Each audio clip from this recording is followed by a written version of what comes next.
তো আজ ছিল আমাদের পিকনিক। তো আজকের পিকনিকটা কিন্তু এবছর শীতের ১ম পিকনিক। তো আমাদের যে পিকনিকটা ছিল সেটার কারণে আমাদের কিন্তু আজ বেশ কিছু খাটাখাটনি করতে হয়েছে। আমাদের বললে হয়তো একটু ভুলই হবে। আসলে আমাদের বরমশাইদের।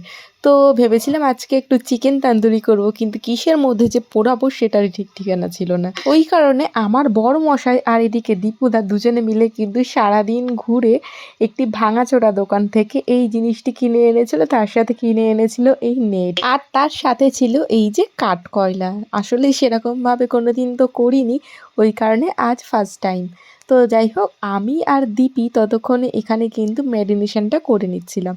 মানে আমি আমার কথাটা বললে হয়তো ভুলই হবে, দীপিই করেছিল পুরোপুরি ম্যারিনেশনটা। আসলে যেহেতু ভেবেছিলাম ভিডিও করব, তাই দীপিকে বলেছিলাম তুমি ম্যারিনেশনটা করো আর আমি এদিকে ভিডিওটা বানাচ্ছি।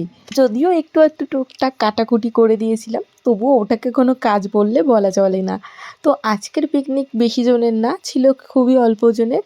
তবে আজকে আমার বোনেরও আসার কথা ছিল, তবে সে একটু কাজে ফেঁসে যাওয়ায় সে কিন্তু এখানে আসতে পারেনি। আর এর আগে কিন্তু আমরা কখনো চিকেন তান্দুরি রেসিপি বানাইনি, তো ওই কারণে আজকে ভাবছিলাম যে কি হবে, ঠিকঠাক হবে না ভুলভাল হবে। ওই কারণে প্রথমেই সবাইকে বলা ছিল যে খারাপ হলেও কিন্তু কেউ কিছু বলতে পারবে না।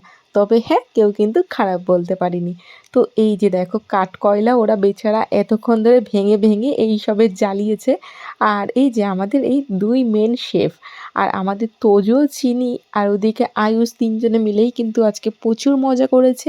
যেহেতু ওদের ছাদটা অনেকটাই বড়, ওই কারণে আমাদের তোজো, চিনি দুজনেই কিন্তু আজকে বেশ দৌড়ে দৌড়ে খেলে মজা পেয়েছে।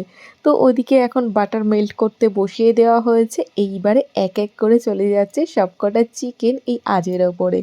যতক্ষণে ওখানে মেন শেফ যারা আছে তারা চিকেনগুলোকে আঁচের ওপরে দিচ্ছিল, ততক্ষণ এদিকে সবাই কিন্তু বসার জন্য সরঞ্জাম রেডি করা হচ্ছিল, যাতে সবাই মিলে এক জায়গায় বসে মজা করতে পারি। যেহেতু ছাদের মধ্যে ছিলাম, তো ওই কারণে কিন্তু যেমন ঠান্ডাটা লাগছিল, আবার ওদিকে আগুনের পাশে বসে কিন্তু আগুন পোয়াতেও বেশ মজা হচ্ছিল। আর ওদের ছাদটাও কিন্তু পুরো অন্ধকার ছিল, যার জন্য কিন্তু ওইদিকে লাইটেরও ব্যবস্থা করা হয়েছিল। এইদিকে দীপি আর আমার বরমশাইয়ের মধ্যে কথা কাটাকাটি চলছে যে কে মেন শেফ। সে বলছে সে যেহেতু এই কাজগুলো করেছে ওই কারণে সে মেন শেফ, আর তো দীপি তখন বলছিল তাহলে ম্যারিনেশনের সময় কোথায় ছিলে। আর ওদিকে তোজো, চিনি আর আয়ুষকে দেখো, তারা নেচে নেচে লাফিয়ে লাফিয়েই সারা। আর আজকের যে পিকনিকটা হচ্ছে, মানে আজকের পিকনিকের যে মেন হুজুগটা তুলেছিল সেই কিন্তু এখানে নেই।